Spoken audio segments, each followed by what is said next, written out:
nos ha pedido un banco para estar un poco más cómodos, así que nos disponemos a escuchar la palabra. Cosa de viejos esto, ¿no? Hace pocos días, en las afueras de la ciudad de Miami, celebramos un retiro de nuestra congregación. Y por primera vez en la vida, oficié la cena del Señor el último día sentado. La primera vez. En ese retiro me encontré con un gran problema con el nervio ciático. Juan Laboceta sabe lo que estoy diciendo. Yo recuerdo cuando en las reuniones que teníamos en retiro, él tenía que estar acostado en el piso porque no pudo estar de pie. Y yo pensé en él mucho en esos días. Es la primera vez que yo tengo problema con el nervio ciático. Estoy bastante bien ahora, pero me duele en la pierna izquierda cuando tengo que estar mucho tiempo parado. Estoy pensando en este asunto de las relaciones. Yo creo que poco nos damos cuenta de la tremenda importancia de las relaciones. Yo recuerdo la primera vez que conocí a Miguel García, ¿cómo es el nombre? La esposa de... ¿Ah? Daniel García. Vivía yo en la ciudad de Santa Fe, él era empleado del Banco de Londres, donde teníamos la cuenta bancaria. No podría haber imaginado lo que sería a partir de este encuentro. Recuerdo cuando Jorge Pradas experimentó el bautismo del Espíritu Santo en nuestra casa en Santa Fe. Cuando él fue invitado a predicar en la congregación de los hermanos libres en Semana Santa, lo invitamos a casa para un almuerzo un día, y después del almuerzo él quería orar y fuimos atrás de una habitación y él se arrodilló y oramos por él y comenzó a alabar a Dios en lenguas. Después levantó la cabeza y dice, sacudiendo la cabeza, esto no es macana, ¿eh? Y cuando he visto hoy aquí tantas personas que hemos conocido a lo largo de los años, me doy cuenta que, ¿cómo será el cielo? Gente, como dice el Apocalipsis, de todas las tribus, todas las naciones. El Señor nos va uniendo por la obra maravillosa del Espíritu Santo. ¿Cómo me gocé esta mañana del ministerio de Norberto Saraco? Qué tremendo ministerio. Le dije después que era magistrado.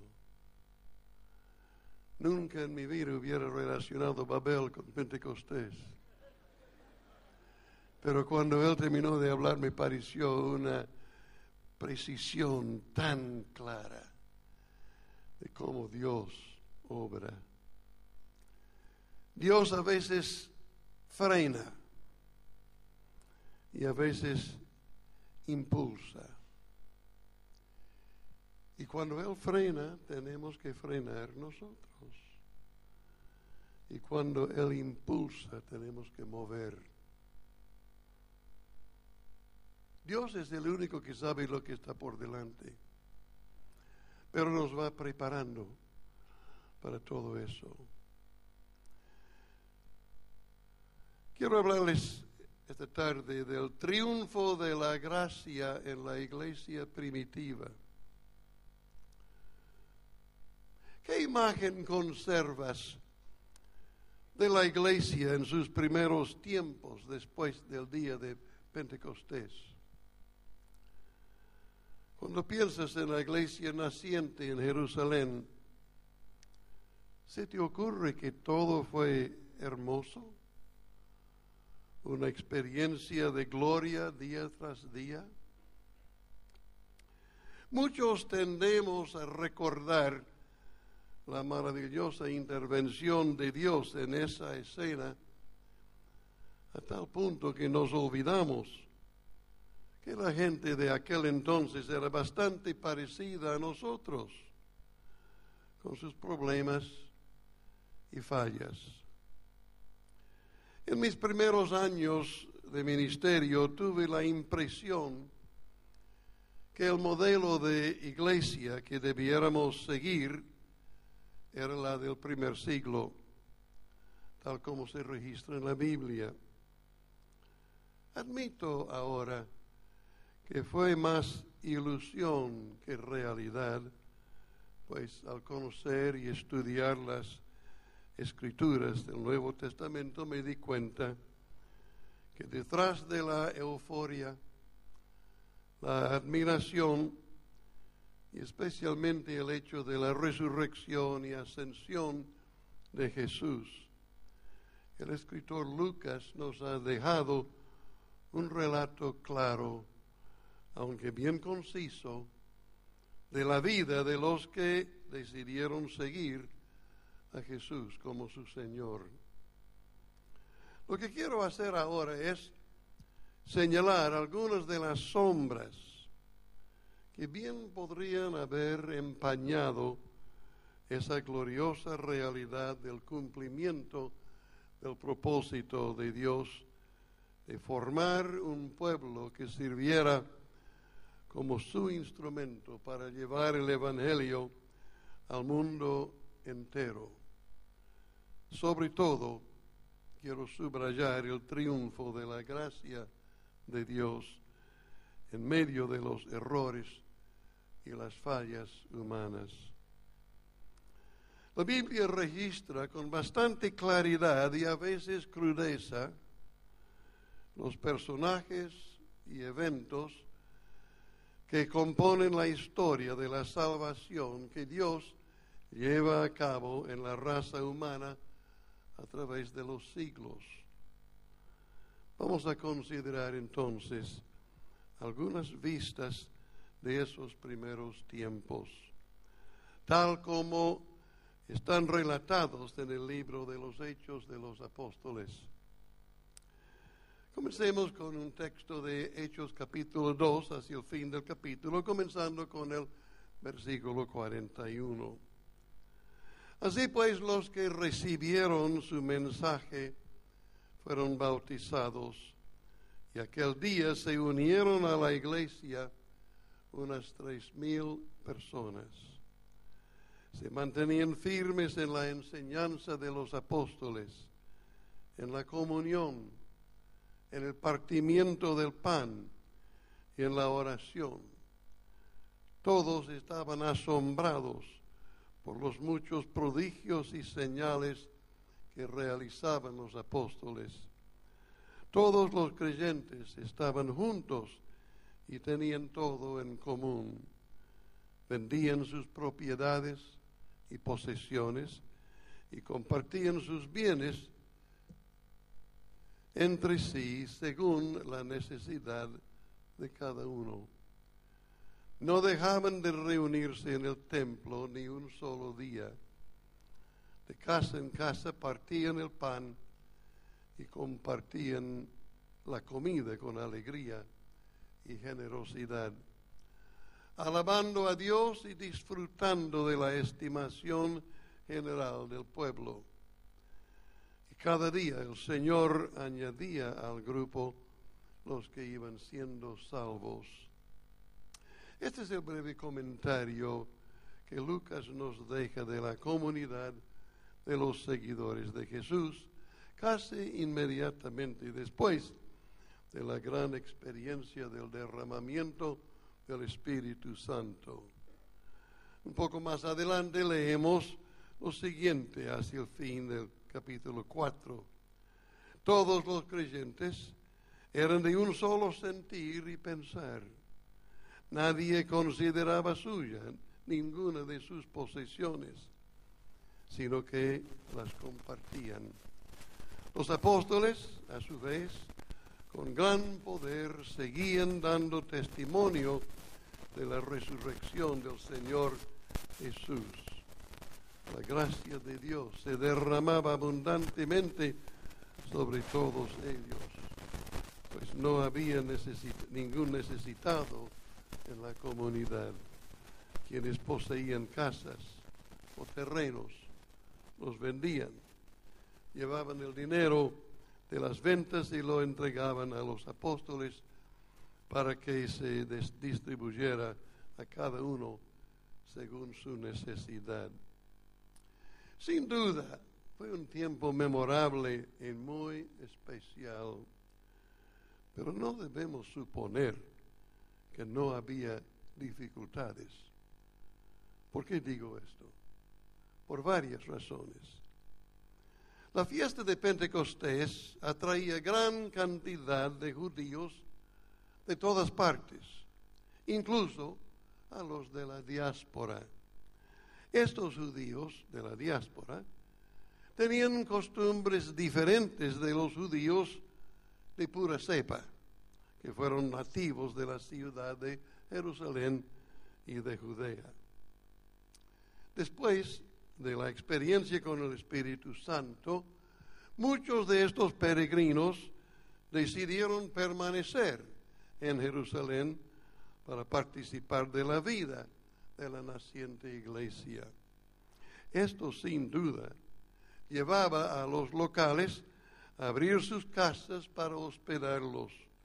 Solo se pueden imaginar las experiencias vividas con doble cantidad de habitantes o triple en cada casa. Diferencias de costumbres, diferencias de gustos, esperas inevitables para usar las excusas y demás comodidades de la casa, condiciones apretadas para dormir en la noche, los ánimos exacerbados por los roces entre las personas. ¿Por qué digo esto? Porque pasa hoy en día. Cuando en una casa donde están acostumbrados a tener 5 o 6 personas, de pronto tienen 12 o 15, cambia la cosa. Y las cosas se vuelven difíciles y prueban la paciencia, la disposición de los de la casa y de los que están de visita también. Otra razón es lo novedoso de los encuentros de los creyentes, tanto en el templo como en las casas. Esto requería mucha adaptación y dirección de parte de los apóstoles. En los últimos cuantos años aquí en Argentina hemos dado mucha importancia a las reuniones en casas particulares. Y yo recuerdo cuando comenzamos a hacer eso en la ciudad de Santa Fe, donde vivíamos 6 años y medio. Porque las reuniones es una cosa, pero los destrozos es otra cosa. No todos que están en una casa de visita no saben que no deben meterse en la heladera de otra persona. Los chicos que comienzan a rasgar la pared con el dedo y cada vez más profundo, hasta dejar marcos que solo pueden arreglar un albañil. Y la suciedad y las cosas desordenadas es parte de la experiencia de vivir en comunidad. Es parte de la experiencia de vivir con relaciones. Vamos a otro texto en capítulo 5 de Hechos, versículo 12 y luego 42. Por medio de los apóstoles ocurrían muchas señales y prodigios entre el pueblo, y todos los creyentes se reunían de común acuerdo en el pórtico de Salomón. Saltamos al versículo 42. Y día tras día, en el templo y de casa en casa, los apóstoles no dejaban de enseñar y anunciar las buenas nuevas de que Jesús es el Mesías. Lo que quiero señalar aquí es el hecho de que los seguidores de Jesús seguían reuniéndose en el templo, aunque fuera en un lugar auxiliar del mismo. Seguramente, como todos en aquel entonces eran todos judíos, seguían con sus costumbres religiosas de siglos. Vale decir que este nuevo grupo, que luego será conocido como algo bien distinto del pueblo judío histórico, conserva aún una identidad claramente judía. Dentro del judaísmo había distintas sectas y tendencias marcadas, cada uno con su identidad particular. Y dentro de estas sectas figuraban la del Nazareno, o algo parecido. Todavía todos los seguidores de Jesús eran de la raza judía. Esta comprensión es muy importante porque después vivirían algunos conflictos significativos por esta identidad. La identidad de esta secta nazarena provoca cierta animosidad en los demás judíos, especialmente los más ortodoxos, a tal punto que la persecución que sufren los seguidores de Jesús en los primeros años viene casi enteramente de otros judíos y no tanto de las autoridades romanas que gobernaban toda la región. Los que conocemos apenas algo de la historia de la iglesia primitiva, a veces suponemos que toda la persecución de la iglesia era de parte de los romanos, pero al principio toda la persecución venía de los otros judíos que no creían en Jesús como el Mesías. Y los problemas no terminaban allí. Capítulo 5, versículos 1 al 6 señalan otro problema, esta vez más serio, de corrupción. Dice Lucas, un hombre llamado Ananías también vendió una propiedad y, en complicidad con su esposa Safira, se quedó con parte del dinero y puso el resto a disposición de los apóstoles. Ananías, le reclamó Pedro, ¿cómo es posible que Satanás haya llenado tu corazón? Está hablando un creyente fiel. Importante tener esto en cuenta. ¿Cómo es posible que Satanás haya llenado tu corazón para que le mintieras al Espíritu Santo y te quedaras con parte del dinero que recibiste por el terreno? ¿Acaso no era tuyo antes de venderlo? Y una vez vendido, ¿no estaba el dinero en tu poder? ¿Cómo se te ocurrió hacer esto? No has mentido a los hombres, sino a Dios. Al oír estas palabras, Ananías cayó muerto. Y un gran temor se apoderó de todos los que se enteraron de lo sucedido. Entonces se acercaron los más jóvenes, envolvieron el cuerpo, se lo llevaron y le dieron sepultura. Me acuerdo hace unos cuantos años prediqué sobre la reunión de jóvenes más extraña de la historia, cuando en un tiempo de unos minutos tenían que enterrar dos de los creyentes fieles por el juicio de Dios. En medio de la euforia, el amor fraternal y la generosidad que caracterizaban los primeros seguidores de Jesús, hubo también corrupción y engaño.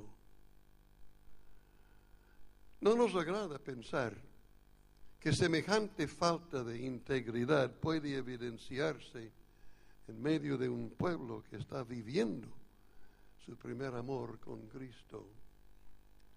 Pero la realidad humana pecaminosa nunca está muy lejos de estas experiencias tan apreciadas. El discernimiento perceptivo de Pedro destapó el cuadro de corrupción y trajo el juicio de Dios con una tremenda lección a todos los creyentes. Esta anécdota nos recuerda que por más espiritual que parezca ser una persona, no podemos dejar de vigilar y cuidarnos de la incursión, de la tentación y el engaño. Nadie está tan firme que no puede tropezar. Sigue la lectura en Hechos capítulo 6. En aquellos días, al aumentar el número de los discípulos, el aumento del número de discípulos no es una bendición sola, es una prueba también. Imagínense si en vez de estar esta cantidad que estuviera aquí, si tuviéramos 4 veces más, estaríamos todos apretados más que sardinas aquí. Y eso provoca problemas. Pues en la naciente iglesia, al aumentar el número de los discípulos, se quejaron los judíos de habla griega contra los de habla aramea de que sus viudas eran desatendidas en la distribución diaria de los alimentos. Esta distribución de alimentos era otro resultado de la enorme cantidad de peregrinos que decidieron quedar en Jerusalén y participar en la iglesia después del día de Pentecostés. Así que los 12 reunieron a toda la comunidad de discípulos y les dijeron: no está bien que nosotros los apóstoles descuidemos el ministerio de la palabra de Dios para servir las mesas. Hermanos, escojan de entre ustedes a 7 hombres de buena reputación, llenos del Espíritu y de sabiduría, para encargarles esta responsabilidad. Así nosotros nos dedicaremos de lleno a la oración y al ministerio de la palabra. En tan pocas cosas, Lucas relata un terrible problema para la iglesia. ¿Cuán difícil es desarraigar la discriminación y el desprecio que algunos tienen con respecto a otras razas y culturas? Piensen ustedes mismos en cualquier otra raza o cultura que les parezca un poco extraño y piensen en su propia primera reacción cuando ve una persona así. ¿Y qué hace él aquí? ¿Qué tiene que ver con lo que sucede acá?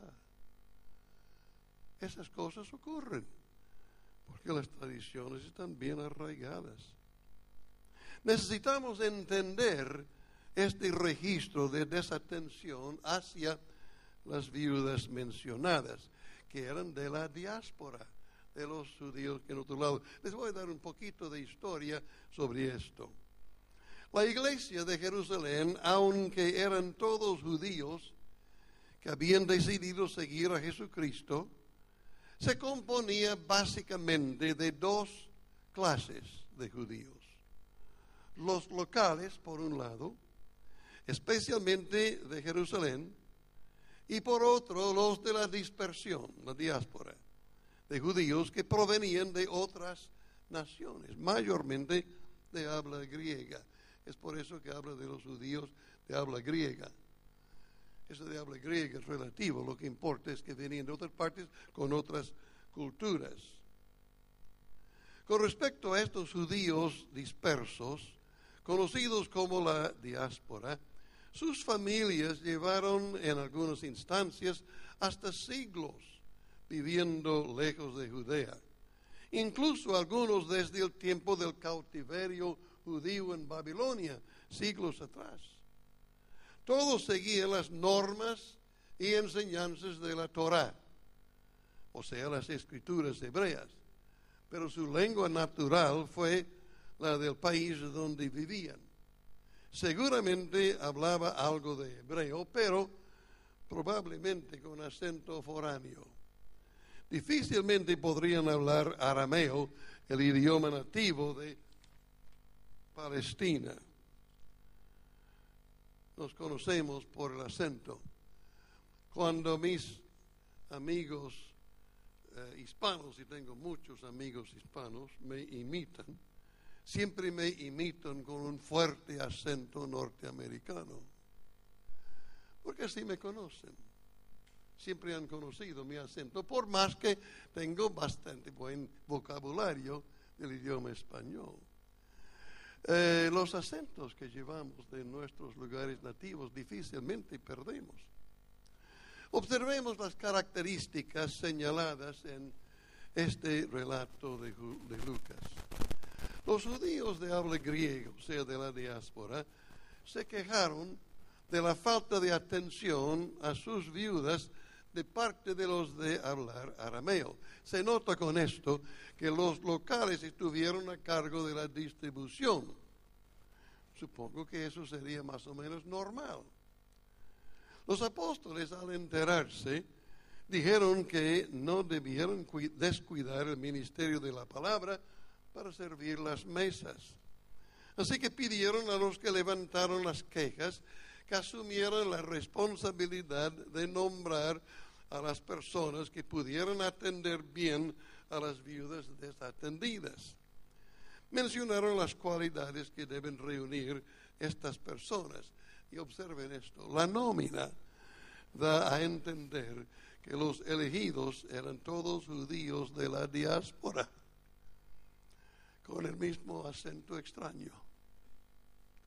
Yo me imagino algunos de ellos de muy buena disposición, entre los cuales estaba Felipe y Esteban. Cuando servían a estas viejitas, decían: ¿cómo estás, querida? ¿Cómo andas, abuela? ¿Tienes hambre? Tenemos una comida rica hoy para ti. Entonces ganaban la confianza de esas viudas. Ya pronto cesaban todas las quejas, porque estaban bien atendidas. Eso fue el problema. No estaban siendo bien atendidas. Tenían buena comida, pero la atención es lo que faltaba. Y la atención es lo que falta cuando no hay una buena relación entre las distintas culturas. Se ve que la elección de 7 hombres dignos de confianza y llenos del Espíritu Santo satisfizo a todos, pues el versículo 7 señala que el número de los discípulos aumentaba considerablemente en Jerusalén. Ahora yo supongo, y esto es solo suposición mía, que ese número acrecentado venía mayormente de parte de los locales, porque los de la diáspora que habían venido a Pentecostés, que no habían decidido en Jerusalén, ya estaban de vuelta en sus lugares. Entonces el aumento seguramente venía de los judíos más cercanos. Bueno, los problemas se van complicando. Vamos al capítulo 8. En la ocasión de la lapidación de Esteban por los judíos ortodoxos, Lucas nos presenta un nuevo personaje en la historia. Cito el texto: y Saulo estaba allí, aprobando la muerte de Esteban, que de paso era un judío de la diáspora. Aquel día se desató una gran persecución contra la iglesia en Jerusalén. Y todos, excepto los apóstoles, se dispersaron por las regiones de Judea y Samaria. Unos hombres piadosos sepultaron a Esteban e hicieron gran duelo por él. Saulo, por su parte, causaba estragos en la iglesia, entrando de casa en casa, arrastraba a hombres y mujeres y los metía en la cárcel. Lucas no nos dice, pero yo supongo, y otra vez, es mi don de sospecha que me lleva a pensar así, que probablemente los que él arrastraba eran judíos de la diáspora, porque pensaba que ellos son culpables de todo este asunto de la iglesia naciente.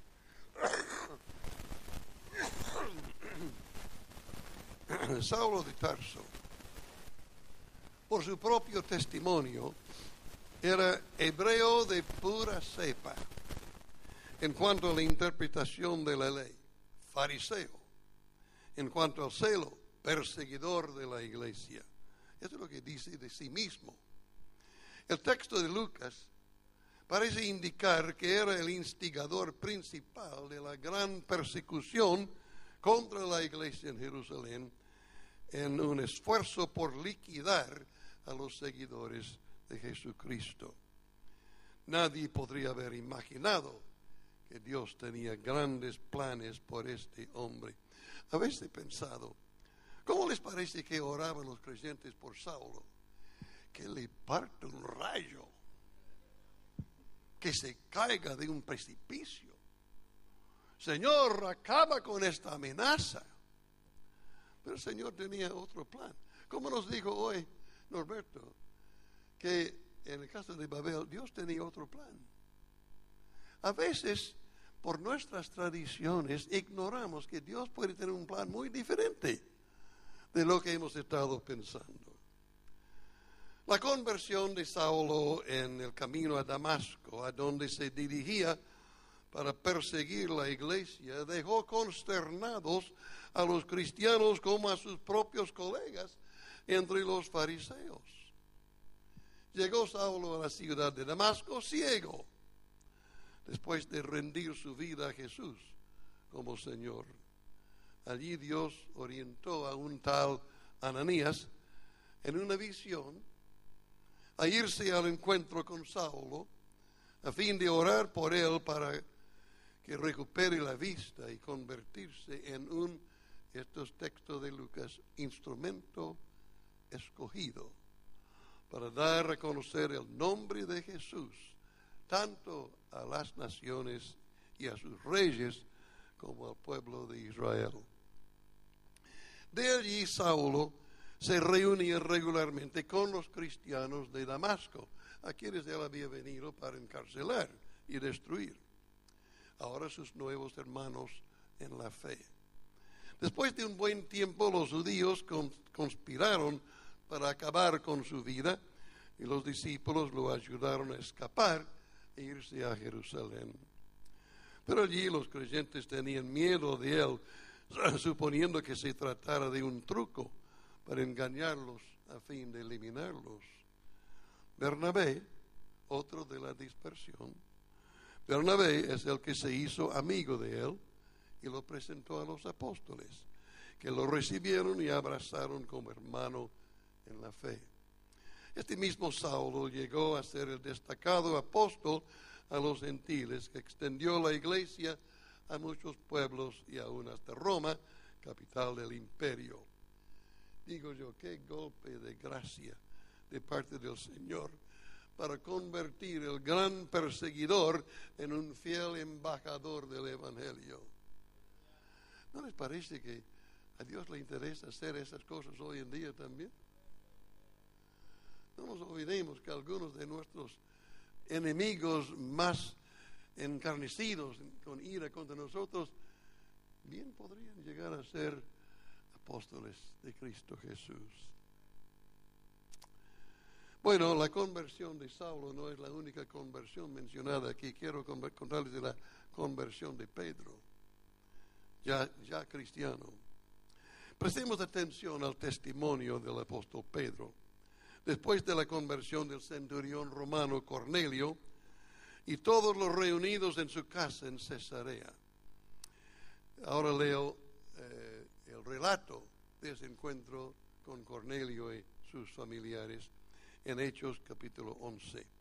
Cuando comencé a hablarles, dice Pedro, el Espíritu Santo descendió sobre ellos.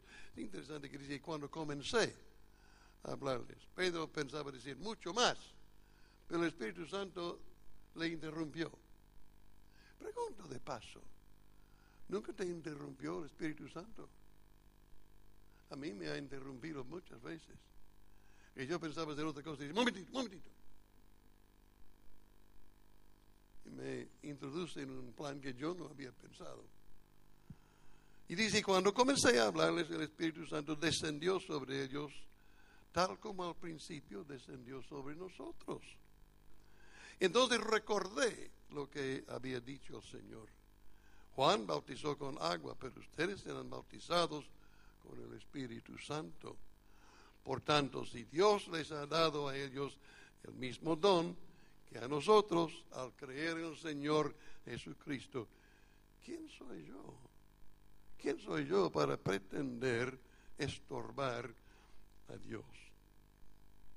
La historia de la conversión de Cornelio relata una maravillosa intervención de Dios que termina en una verdadera conversión del apóstol Pedro, de un judío empedernido en un apóstol de la gracia, que comienza a comprender que el propósito de Dios abarca a muchos otros pueblos y naciones. Les recuerdo que cuando Cornelio envió a esos mensajeros para dar la invitación a Pedro, que estaba en otra ciudad, a llegar a su casa, Pedro comenzaba a pensar, ¿qué va a pasar ahora? Porque acaba de tener esa visión de la sábana que bajaba con todos esos animales inmundos y la orden de Dios. Pedro, levántate, mata y come. Yo jamás voy a comer esos bichos raros. 3 veces me pasó. Entonces el Espíritu le dice, ahora viene a buscarte. Y él comenzaba a relacionar la visión que acaba de tener con la invitación. Dice, vaya a saber lo que va a pasar ahora. Y por las dudas, y esto es lo que quiero señalar, invitaba a nada menos que 6 judíos a acompañarle en su viaje a la casa de Cornelio para que pudieran dar testimonio de lo que pasaba allí, porque él sabía que iba a tener problemas. Son todos gentiles. En la boca de los judíos, perros. Muy bien.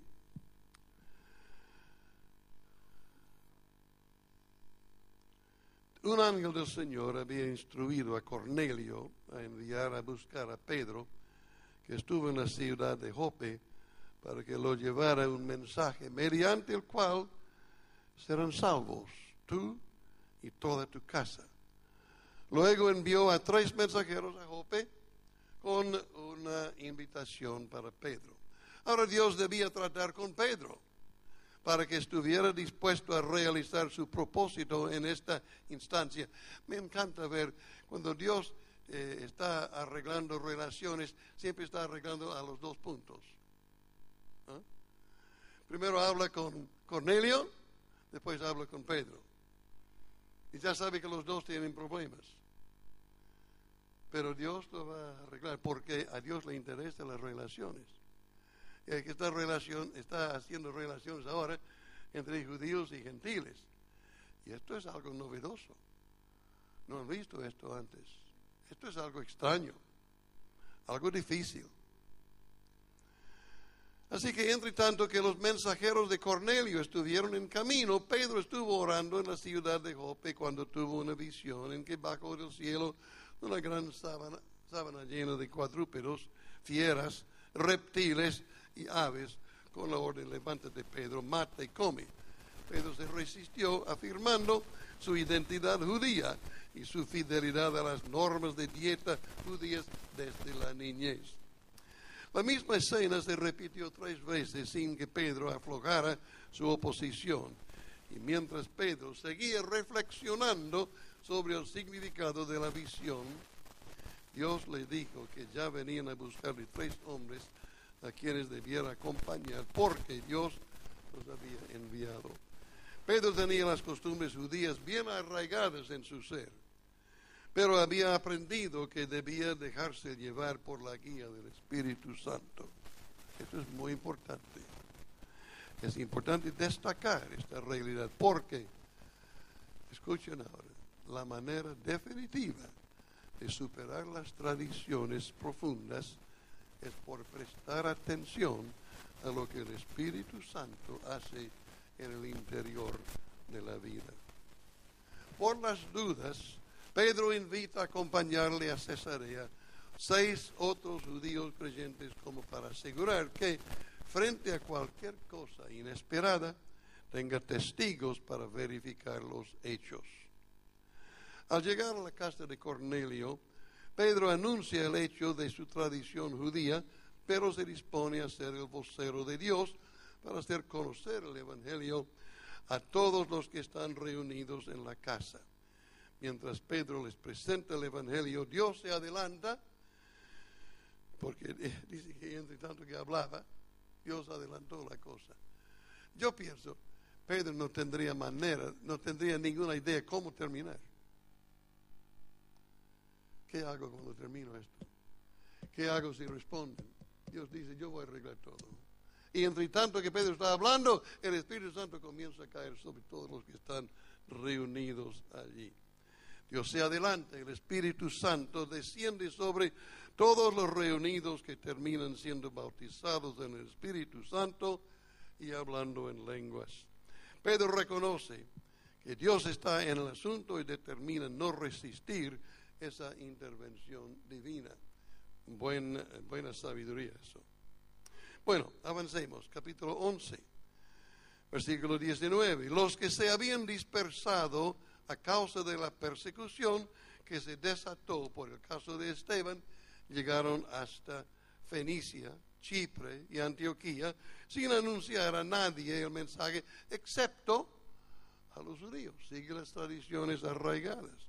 Sin embargo, había entre ellos algunas personas de Chipre y de Cirene, judíos de la diáspora, que al llegar a Antioquía comenzaron a hablarles también a los de habla griega, anunciándoles las buenas nuevas acerca del Señor Jesús.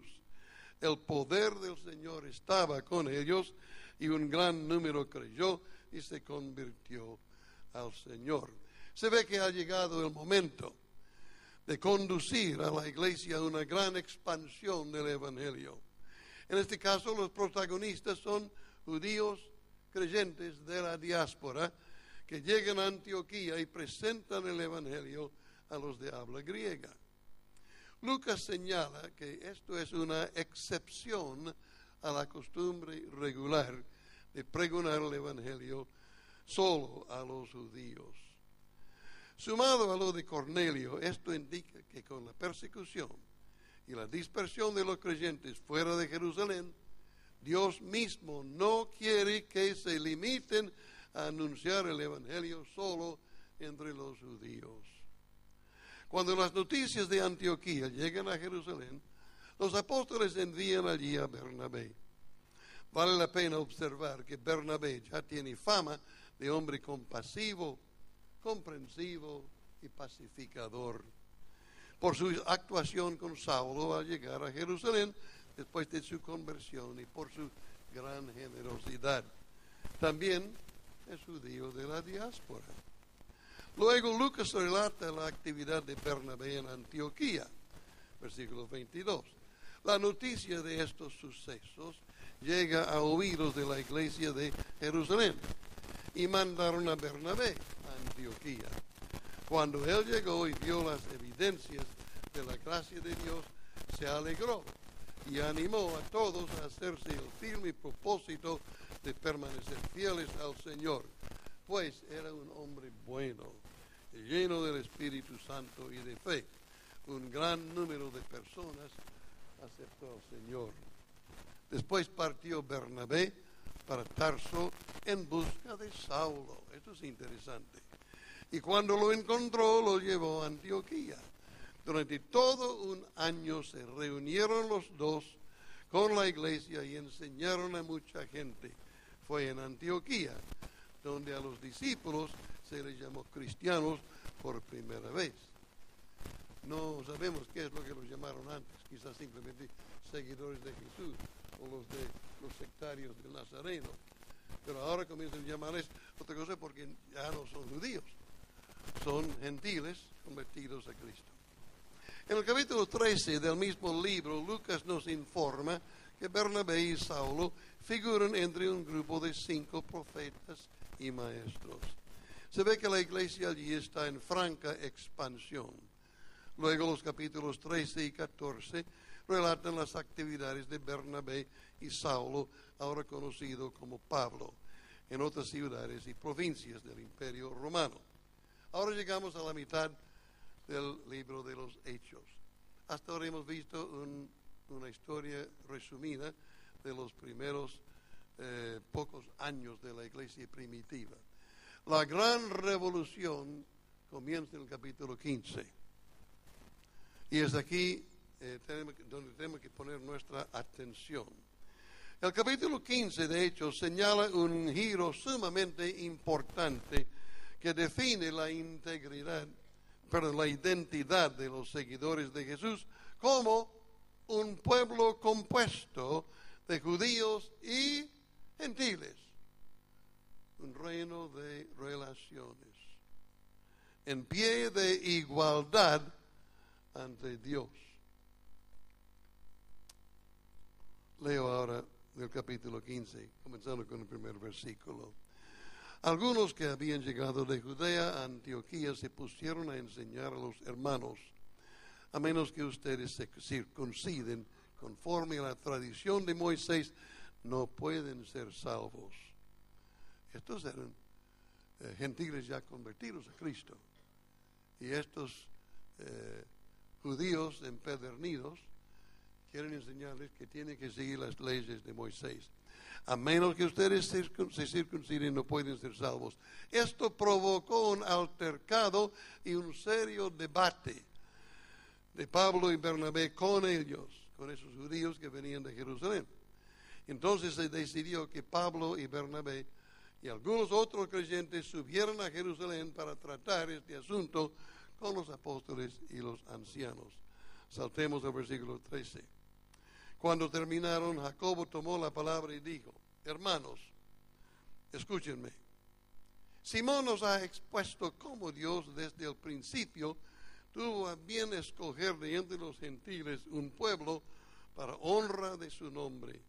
Con esto concuerdan las palabras de los profetas, tal como está escrito: después de esto volveré y reedificaré la choza caída de David. Reedificaré sus ruinas y la restauraré, para que busque al Señor el resto de la humanidad, todas las naciones que llevan mi nombre. Así dice el Señor, que hace estas cosas conocidas desde tiempos antiguos.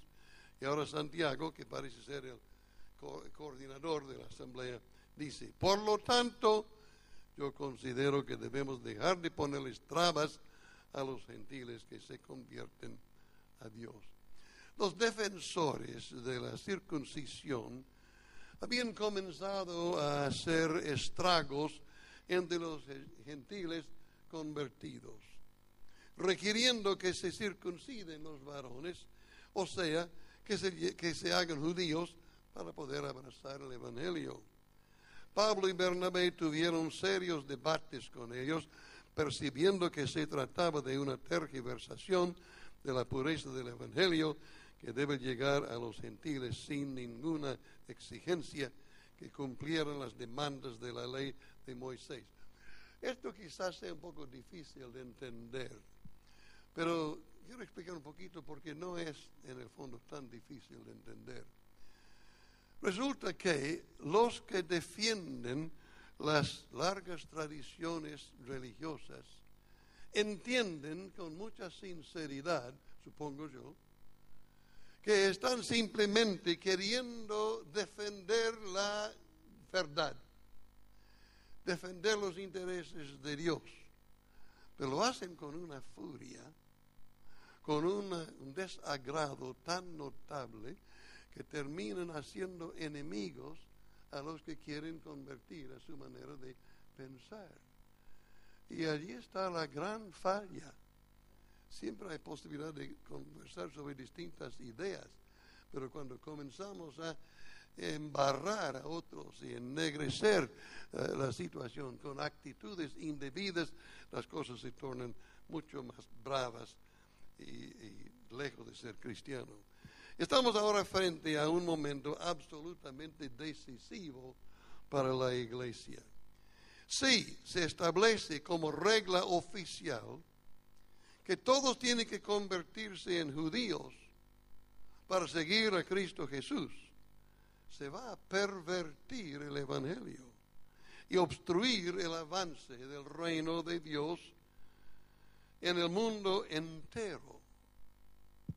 Tenemos que ver lo que Dios está haciendo aquí. Dios tiene que cambiar estas mentes radicalizadas con sus convicciones fundamentalistas, porque si no, todo el movimiento se va a parar pronto, porque no van a poder expandir. Tenemos que entender que más allá de nuestros propios gustos, hay otras cosas que son importantes. Y Dios sabe lo que viene.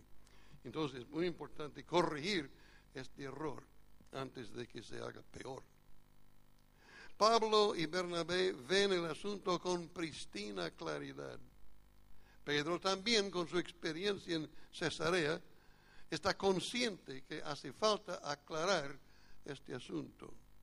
Después de dar cada uno su testimonio, al efecto, en el concilio reunido en Jerusalén, Jacobo, que parece ser el moderador de la asamblea, el que es llamado Santiago, en otro lado, toma la palabra y define que los gentiles, al convertirse a Cristo, no deben ser requeridos a hacerse judíos a la vez. De este modo, triunfa la gracia de Dios sobre la ley. No hay ninguna suposición aquí que la ley está mal, pero la gracia la vence. La gracia es la que viene con Cristo Jesús.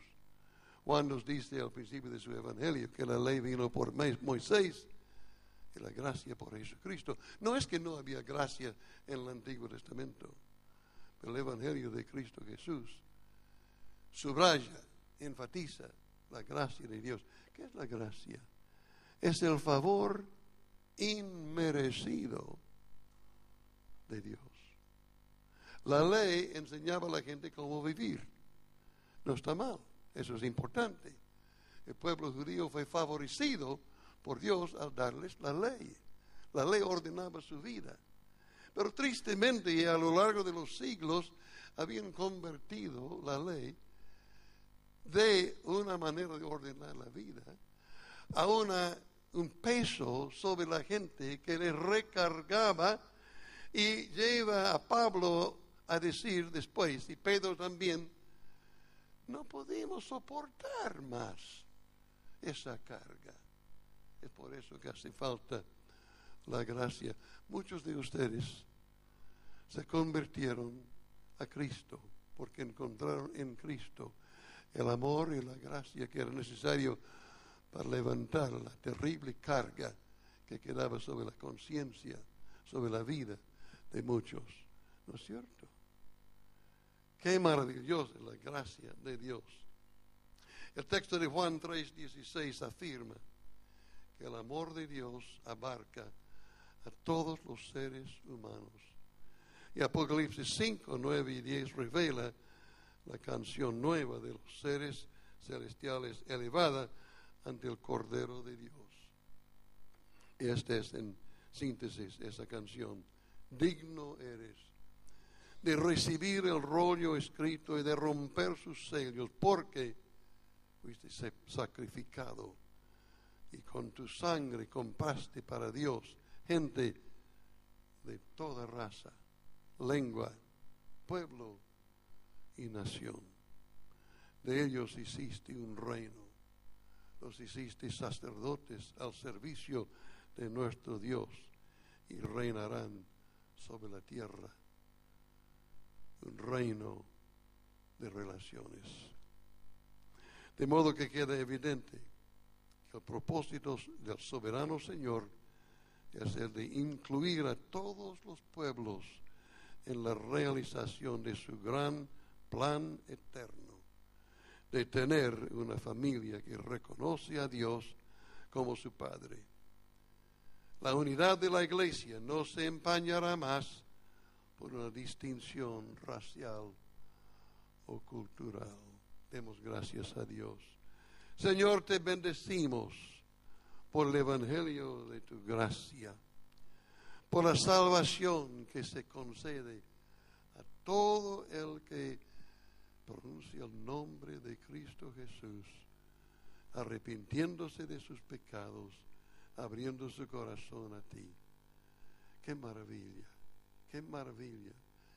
Realmente no sabemos cómo expresar nuestra gratitud a ti, Señor, por habernos alcanzado, pues no éramos de ningún pueblo elegido, éramos los perdidos, los arruinados, los marginados, y nos has vuelto a tu seno, abrazándonos en tu gran amor. Gracias, Señor. En el nombre de Jesús. Amén.